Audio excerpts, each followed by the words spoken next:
Hi, welcome to this week's episode of Straight Talk with Yuripzy Morgan.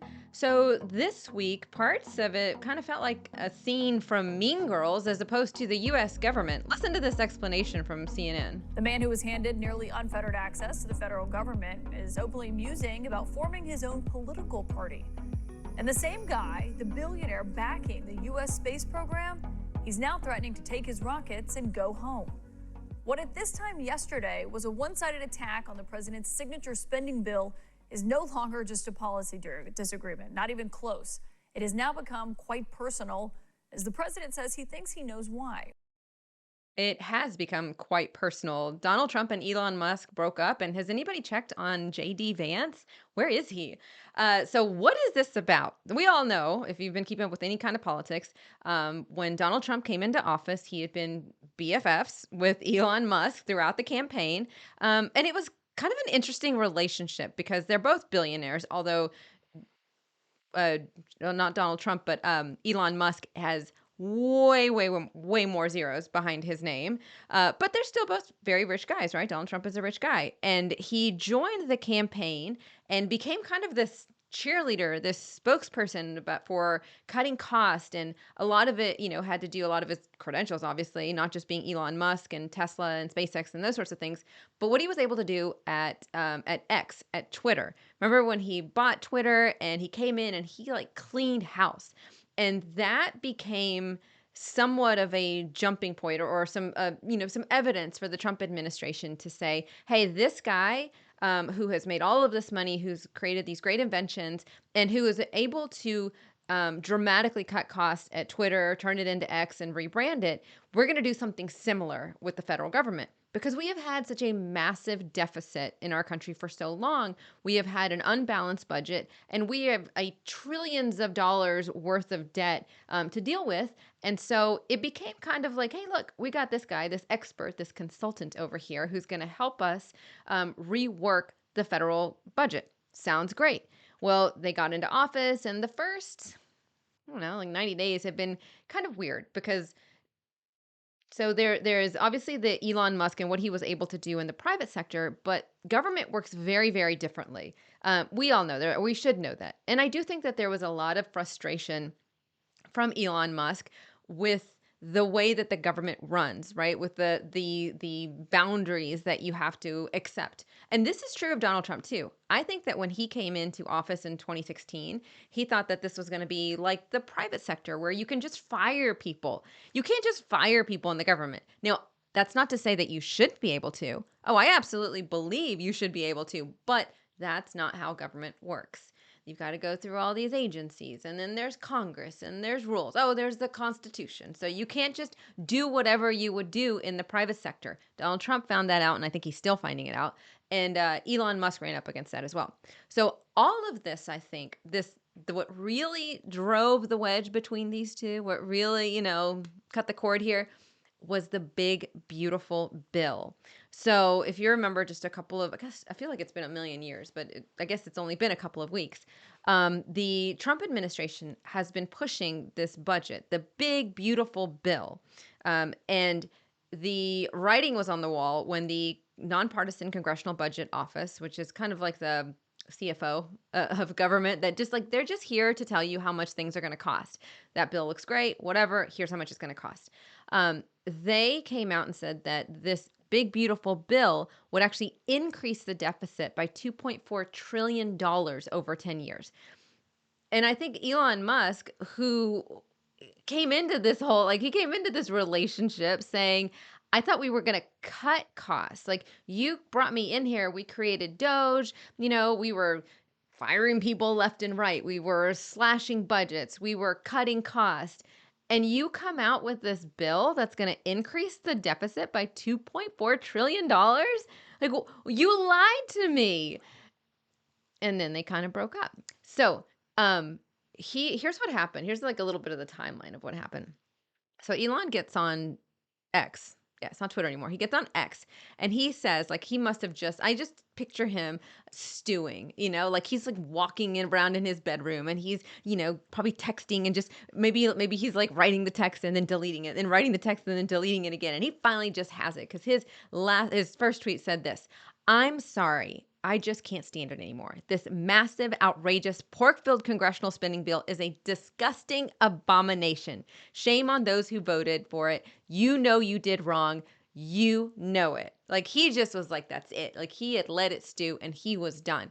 He's going to call out the Trump administration for this bill. And you know what? I don't think that he's necessarily wrong about that. Now, I have been saying this, regardless of how you feel about Donald Trump. I'm not here to say, whether you like him or dislike him, but the man does not adhere to Republican principles. Like, he has run as a Republican, but he doesn't act like a Republican. And he came in saying, we're going to slash the budget, right? We're going to get things under control. We're going to, reduce the debt. We're going to reduce the deficit. And that's not what he's doing. He's increasing it. And Elon is right on this point. And I think he just finally was like, I'm done. Now, some of this I think may also be some of Elon's personality. He has been very clear. He's been very open that he is on the spectrum. And I think it seems like he's having difficulty with some of the nuances of Donald Trump, which are, I'm going to say something and do something else. Whereas at this point, I think most of us have kind of gotten used to the fact that he says really wild things and tends to do somewhat wild things, but oftentimes he does the complete opposite of what he says he's going to do. And I think Elon went into this relationship thinking, you said we were going to do X, Y, and Z, and now we're not doing it, and I have had enough. So he followed that tweet up with this. It more than defeats all the cost savings achieved by the Doge team at great personal cost and risk.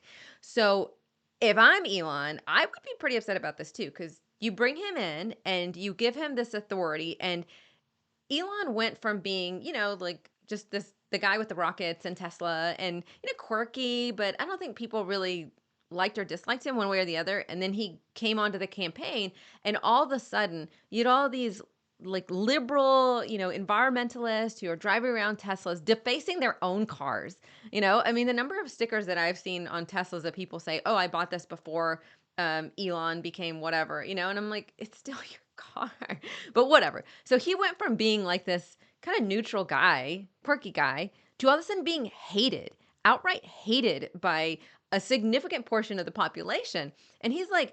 And not only that, but when he actually started doing the Doge cuts, it's not like he went in and was like, hey, I think we're going to, get rid of this position at some point. You should start, bumping up your resume. No, he walked in and was like, we're firing all these people. And he became super unpopular.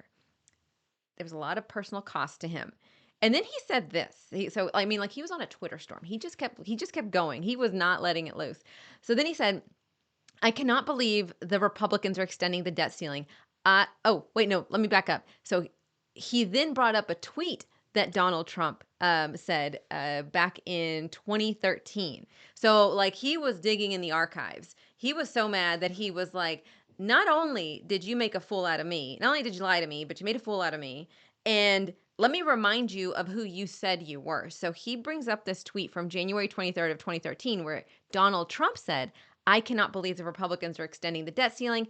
I am a Republican and I am embarrassed. And so he's like throwing it in his face. Like, remember back when you used to say that this was a shame and that this was shameful, and now you are doing the exact same thing. And you know what I find really interesting is that I think that there are a lot more Republicans who feel exactly the same way that Elon Musk does, but they just don't say it. They don't say it either because they are so enamored with Donald Trump. And listen, like I hear you, the guy has said things that have been on the minds of Americans for years. And he has fought against, ideas and principles that I think a lot of Americans disagree with. So I get that. But it is also true to say that a lot of the things that Donald Trump does are anti-Republican. Things like red flag laws. The budget is a big thing. Due process. All of those things are things that Republicans have said, this is our platform. This is what we're going to build our name on. And he just does the complete opposite. And Elon, I don't think Elon is a Republican. I think he's just here to kind of be a mirror. And he's just saying, look, you said that this was you. It is clearly not you. And you've kind of drug my name with you. and now I'm upset, so I'm gonna call you out. But like I said, I think that there's probably a lot more Republicans who agree with Elon, but they just won't say it. And they won't say it because of politics.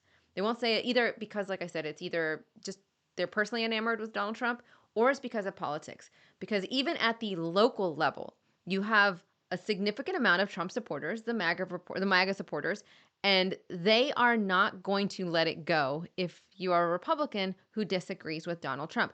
Even if Donald Trump contradicts himself like he's doing here, I'm going to cut the budget. I'm actually going to add $2.4 trillion. But anyways, although there are a number of Republicans that have said this bill is not big and beautiful. It is big and awful. So, for example, Senator Rand Paul said he would vote no on this bill because it includes language to raise the debt ceiling by $4 trillion.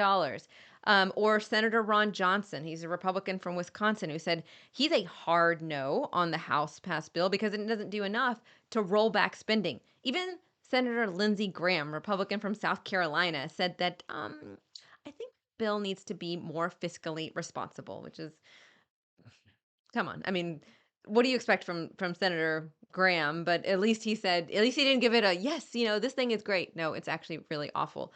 At least he said that publicly. But Donald Trump is now saying that maybe this has less to do with the budget and more to do with Elon Musk's personal loss. Listen to this clip. Elon's upset because we took the EV mandate, and which was a lot of money for electric vehicles, and they're having a hard time, the electric vehicles, and they want us to pay billions of dollars in subsidy. And Elon knew this from the beginning. I feel like I'm in middle school again. Well, what she's really upset about is no, back up.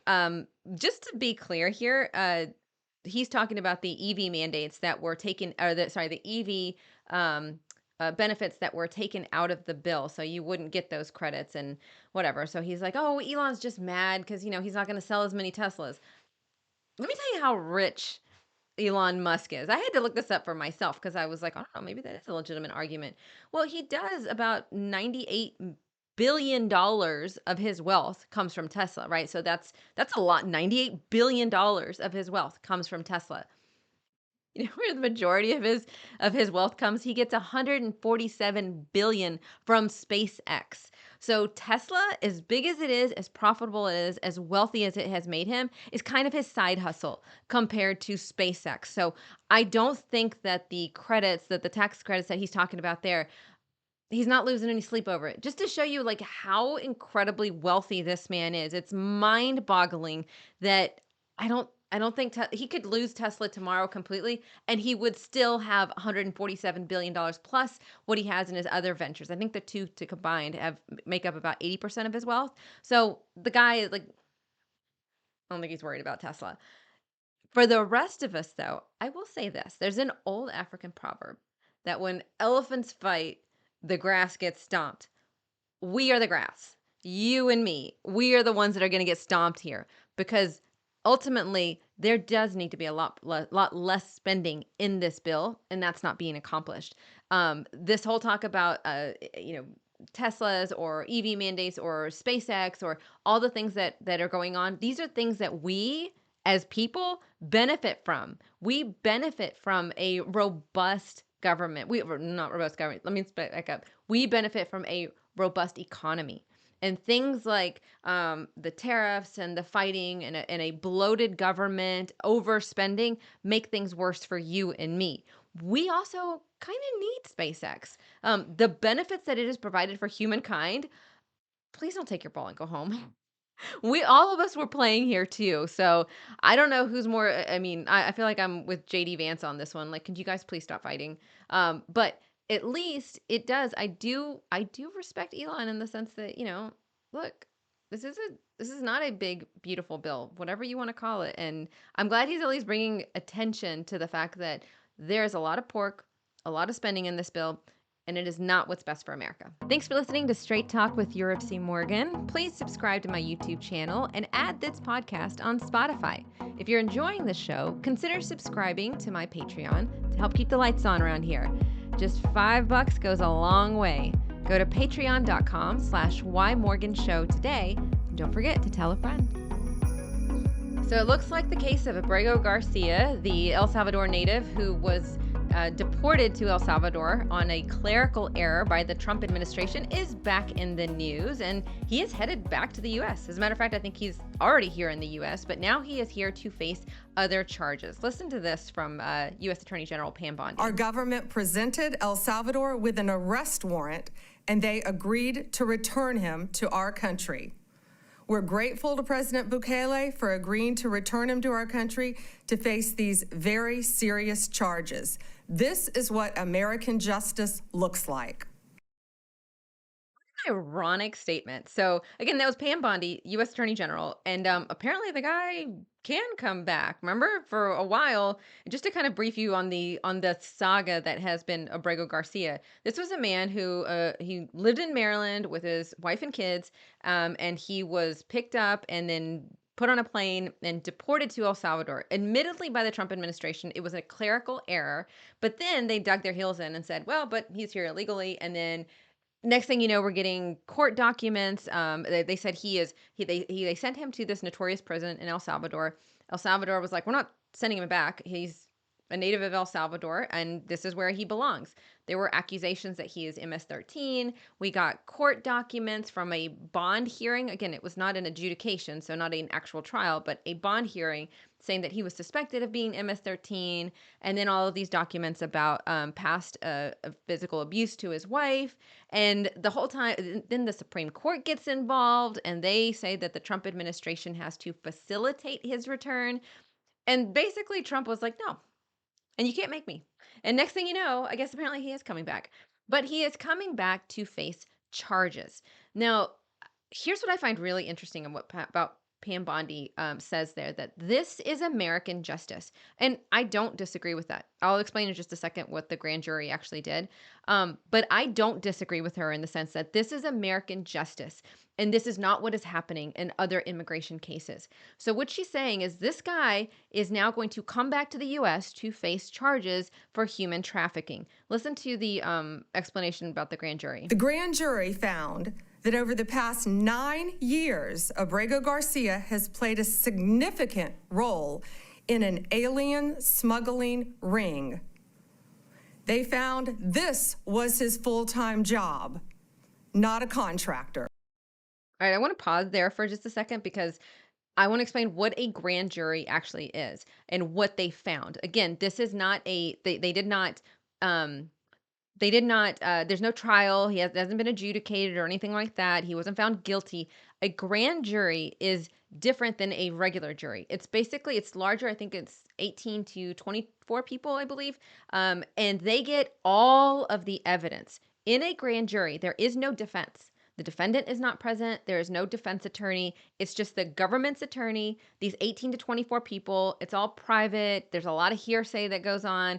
And the entire purpose is to figure out if there's enough probable cause to charge someone. It's a very one-sided, it is very easy to indict somebody because, as I said, it is one-sided. There is no defense. You don't get a defense attorney. There are witnesses, but even they don't get an attorney. It's just the government's attorney presenting their side to this group of people saying, do you think we have enough to charge the person? Usually they say yes. They charge the person, and then there is a trial. Then there is, discovery. Then there's the whole shebang happens after that, and we decide guilt or innocence. But right now, none of that has been decided. So I just wanted to clear that up because now he has been charged with conspiracy to unlawfully transport illegal aliens for financial gain and unlawful transport of illegal aliens for financial gain. So basically a human trafficking ring. And there was video in the past, right? While this saga was playing out, there was video of a traffic stop, and I believe it was in Tennessee, where one of the police officers said they suspected that there was human trafficking. So anyways, he gets brought back now to the U.S. to stand trial for these two charges. And as you heard U.S. Attorney General there, Pam Bondi, say, this is American justice. And like I said, I don't disagree with her on that point. I would like this to happen in all of the cases because here's what's going on right now in these immigration courts. Now, just to be clear, I agree that if somebody has been charged with a violent crime, they do not need to be in this country. If they are here illegally, they should be deported if they are convicted of a violent crime. I do a lot of defense work, as an attorney, and I sometimes I get asked the question from friends, like how do you do defense work? Like, how do you defend some of these criminals? Um, Listen, that goes back to the roots of our Constitution, is that everyone deserves the opportunity to have a fair trial. Everyone, and especially people who are accused. Because have you ever been in a situation where somebody accused you of something that you didn't do? And it can be anything from, a rumor to something serious, a charge, a criminal charge or something like that. But you always have the right to defend yourself and say, no, I did not do that. As a defense attorney, I think that it helps the Constitution to keep both sides honest, including the police department, including our prosecutors, and including the government especially. They have to be kept honest too, because guess what? There have been too many instances where the government decides, I'm going to accuse you of something, and that is that. You should not be locked up and thrown away the key just because you were accused of something. What is going on in our immigration courts right now, or just in general, you have people who are here undocumented. And according to our immigration law, there are certain convictions, there are certain crimes that can get you thrown out because things like violent crimes, I believe DUIs are one of them as well. But certain violent crimes can get you thrown out of the country. All right, fine. What is happening right now, though, is that too many people have been accused or charged of something. They might have been charged with an assault. They might have been charged with, a DUI, things like that. And then what would ordinarily happen is that person would then go to court. They would have a trial, and evidence would be presented, and either a judge or a jury would decide, yes, this person is guilty, or no, this person is innocent. And then it would proceed that way. What's going on right now is that people are getting charged, and instead of having the opportunity to defend themselves, that charge in and of itself can now render them deportable. And so people are getting detained. I've actually had this happen to a couple of my clients. They get charged with something. They're going through, okay, we've got this court process. Here's your court date. Here are the different dates that you're going to come to court, and there are different parts of the trial. And rather than letting it play out, they get detained by ICE. They get detained by ICE. They're in a detention center now where they are no longer able to go back to the state court and continue their trial, and instead just getting deported based on an accusation, not a conviction. And I have a serious issue with that because that's not how our legal system works. What Pam Bondi is ironically saying here is that Abrego Garcia has now been charged with these two very serious federal crimes. He has been indicted and now he's been charged, and he's going to come back to America and he's going to stand trial. But that also means that he's going to have what a lot of these other folks don't get, which is the opportunity to defend himself. Now, it may very well be that he ends up being found guilty, and that's fine. If that's where the evidence points, then he's found guilty. He does his time. That's how justice works. That's how the American legal system works. It is not what is going on right now.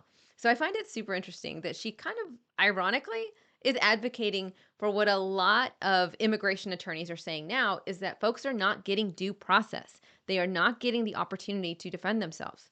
And listen, I know that there is a lot of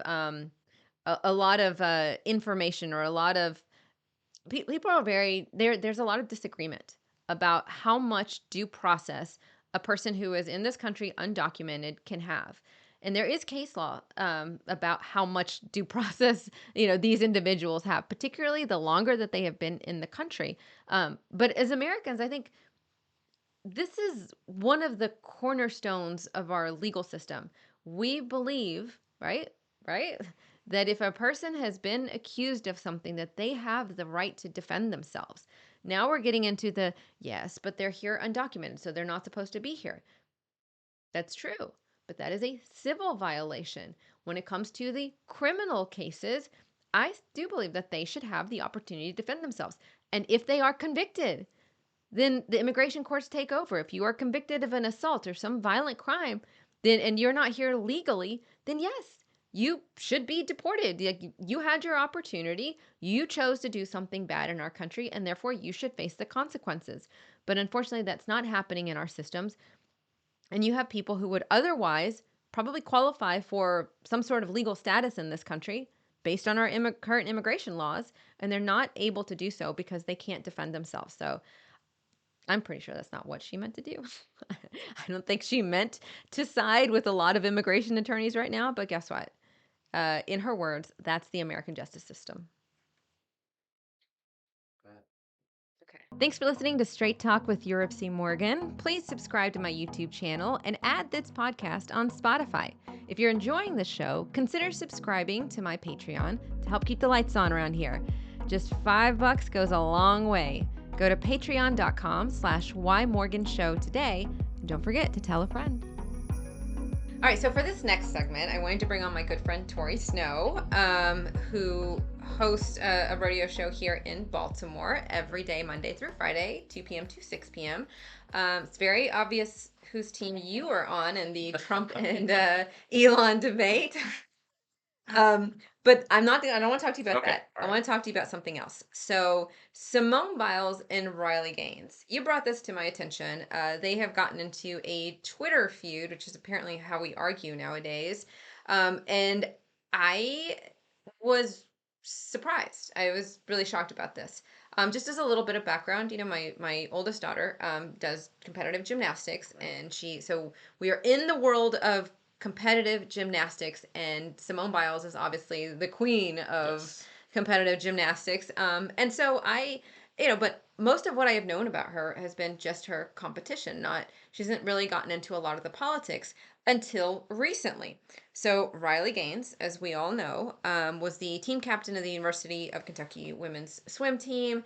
And then she became famous, or I guess a lot of people got to know her after a particular race where she came in fifth, tied for fifth place with another swimmer by the name of Leah Thomas.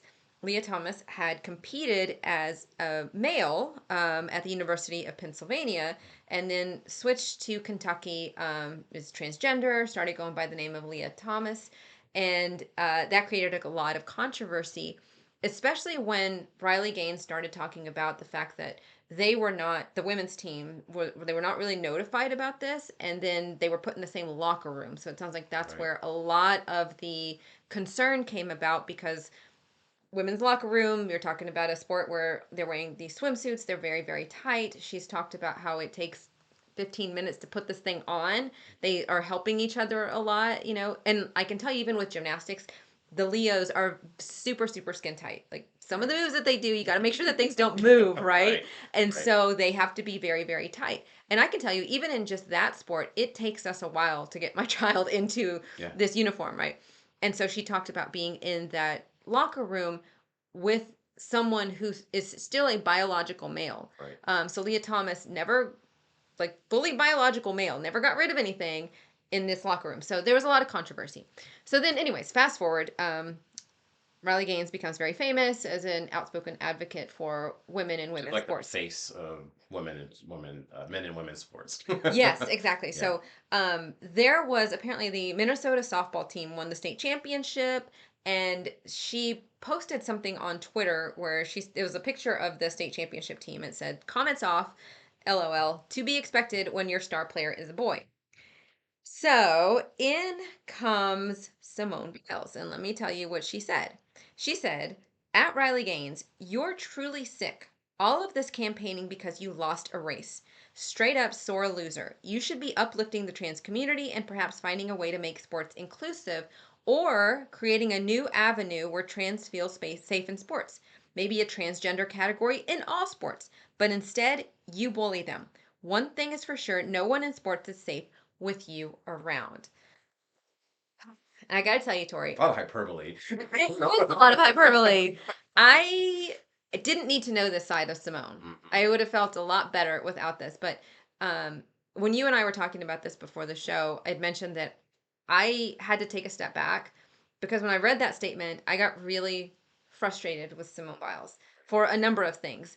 And I think this kind of tends to happen to us sometimes when we see something like this, that there are a lot of different things to be angry about, and it makes reason kind of go out the window, right? Yep. I always tell my kids, when you're angry, you're vulnerable. And it's not because, it's human, right? It's a human thing to be angry. It's a human thing to be frustrated, but your logical capacities just go out the window. And I found this particular exchange interesting because I feel like, again, Simone Biles is very intelligent. She's very sharp, very logical, I'm imagining, right? You can't perform in that arena to that degree without being very thoughtful. And I think the same thing for Riley Gaines. And I've heard her speak. She puts her thoughts together, but it wasn't lost on me that both of these are individuals that are making assumptions about the other's motives, which is creating this huge disconnect in how they're having this conversation. Yeah, and that I think is that's what I want to talk about, because when it comes to the issue of transgender folks in sports and women's, and when we're talking about women's sports, because I have not have you seen this in men's sport? Like I No. don't think anybody's that's not the issue. Right. It's transgender females who are biological males in female sports. And so it's very clear that Simone is attributing a certain motive to Riley Gaines. Oh, you're just anti-trans. Right. And that has been a common theme amongst people who are advocating for biological females in female sports. Notice how she went to bullying. Like, Yeah. no one's safe around you. Like, Riley Gaines isn't going to hurt anyone. Like, Yeah. and the fact that it goes back to, oh, that race, like you lost a race, you are a sore loser. And I can tell you, like, I did not swim in that race. That is not my fault. I'm like, I didn't come in fifth, but I still, when I read that, I immediately wanted to be like, hang on just 1 second. Right. This was a woman who was a captain of her, like, okay, not everybody is going to be Simone Biles, Right. but that does not take away her accomplishments, nor do I think this has to do with that particular race. That race was the catalyst that pushed her into the national spotlight, but this is bigger than that race. And for me, like, Simone harping on that feels very it feels like she's the one that's picking on her. Well, and to be honest, she's not political. I've never known her to be political about anything. And there was some Simone? time, yeah, Simone Biles. Yeah. Like, this came out of nowhere. That's what was surprising to me. It's Yeah. like there are some people, that they'll kind of jump in and they'll get involved.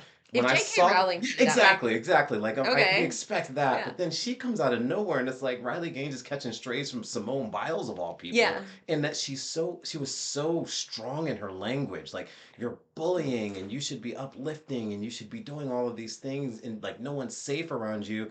And I'm just asking, where did this come from? Like, Simone, like, okay, maybe you have opinions on this. And quite frankly, even Simone Biles, like, even in her remarks, she's like, well, maybe there should be like a special league for transgender. Everything that she was saying was quite logical, but why the attack on Riley Gaines? I don't understand why that suddenly came out of nowhere. Well, yeah, that's true. And one of the responses that Riley gave was like, it's not my job to create a specific lane for like that should be the NCAA Right. or whatever other sports league is out there to create that. Riley, and I'm saying their first names like I know them.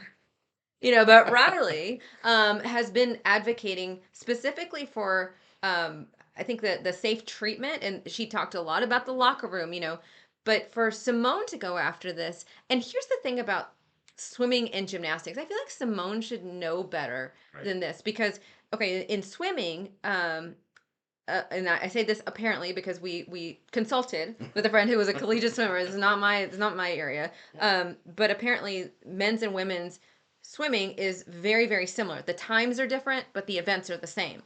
Whereas in gymnastics, it is completely different. And I think you and I have had conversations because my daughter, who is 10 years old but has competed at level 7, they are doing some really difficult things. And they are doing, and I've even said, I'm like, man, if something happens, I could just only imagine if she's in the gym working 15 hours a week. And I know that's crazy for a 10-year-old. I think it's crazy. But here I am. And in comes somebody who biologically has a significant advantage on strength, because so much of what they are working on is to build muscles Yep. that women don't ordinarily excel at. Things like, I mean, Well, case in point, and like I've been going to the gym. I've been telling you recently, and I made the observation: I almost never see women on the bench. Right, women Yeah. don't do upper body, right? Yeah. But I love the bench. It's my favorite exercise, right?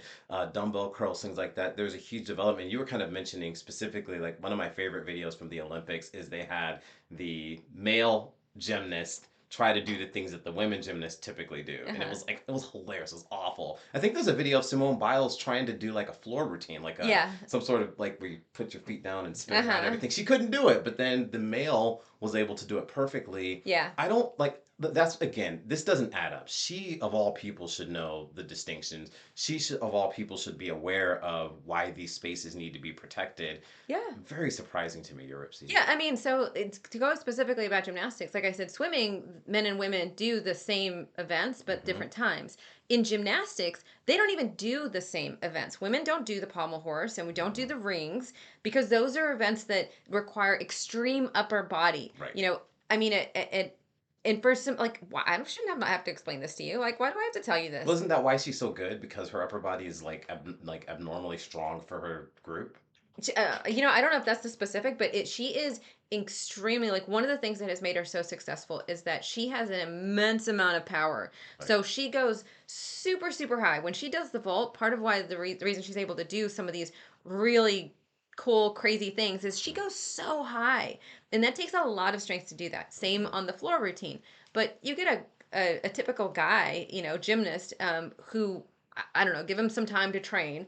And I bet, I mean, they would go higher, faster, stronger because of the biological makeup. Yeah. And so it's very shocking to me. And like, what are you doing here? Well, do you think that like maybe like was she pushed up to this? Like, do you think she's under pressure to I like don't be know. a counter? Because that was one thing. Riley Gaines is gaining a lot of momentum, and the left really hasn't had a good answer for her.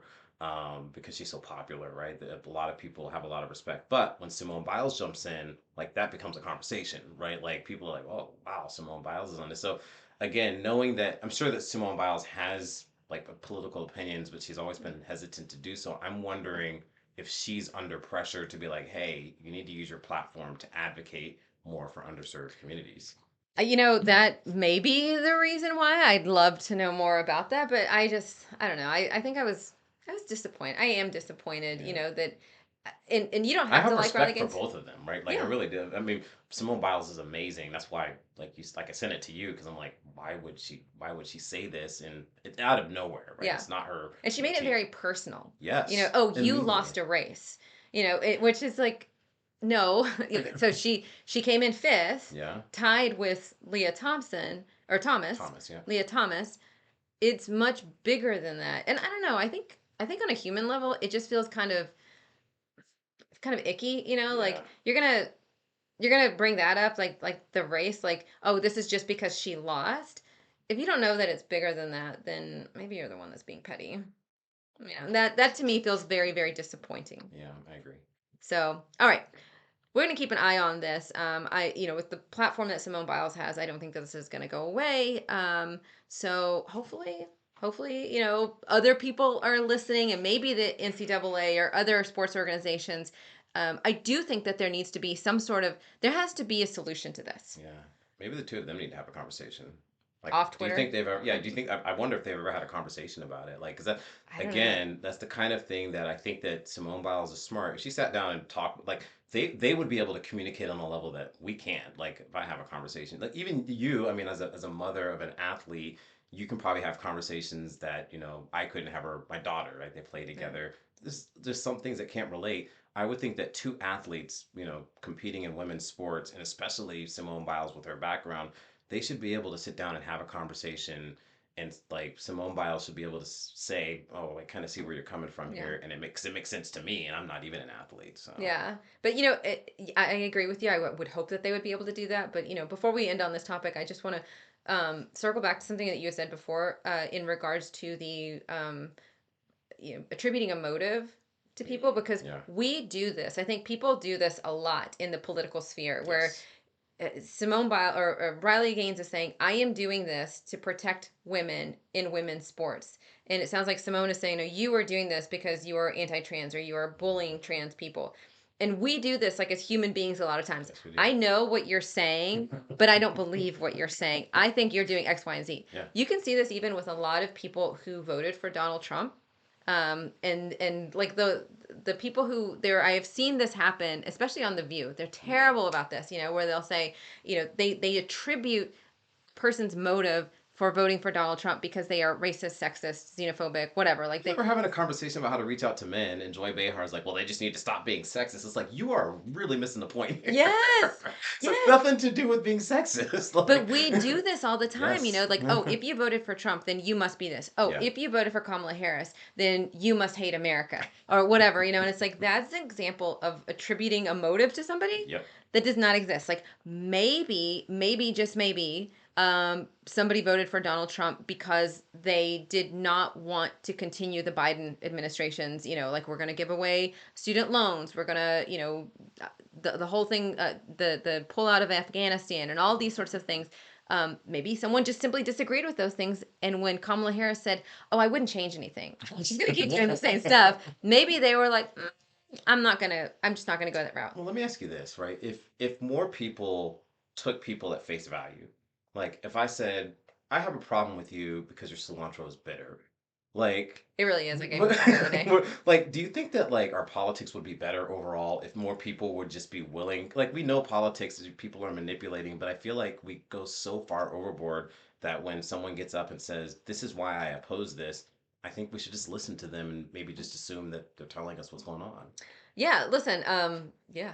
I will. I mean, I do get the, maybe being a little bit suspicious or a Of little bit questioning course. of people, but yeah, attributing a motive to somebody else, or just saying like I'm just not going to believe what you're saying. I'm going to assume that you are transphobic or that you are racist Mhm. or that you are sexist. Like that is why I think in American politics right now we just can't get anything Well, done. without evidence too. Like, for Right. example, Wes Moore, people might be like, "What, Wes Moore, I'm not running for president." Well, you're obviously running for president. Obviously. That's an example where we can be like, okay, you're saying one thing, but your actions, we have plenty of information, data Yes. that tells us why we don't believe what you're actually telling us versus Riley Gaines. We have no evidence to suggest that she has any other motive. And I mean, I'm sure you would be Yeah. creeped out if you're in a locker room and some dude starts undressing. Like most of us can relate to that. And we're like, yeah, I think she kind of has a point. Why would you immediately jump to being a bully? Yeah, and unfortunately, that has been the response from a lot of folks on the left. And I don't know if Simone Biles is a Democrat, but I'm just saying generally the response from a lot of folks on the left Yeah. to disagreement has been, you are sexist, you are racist, Yep. you are xenophobic, you are transphobic, or whatever it is.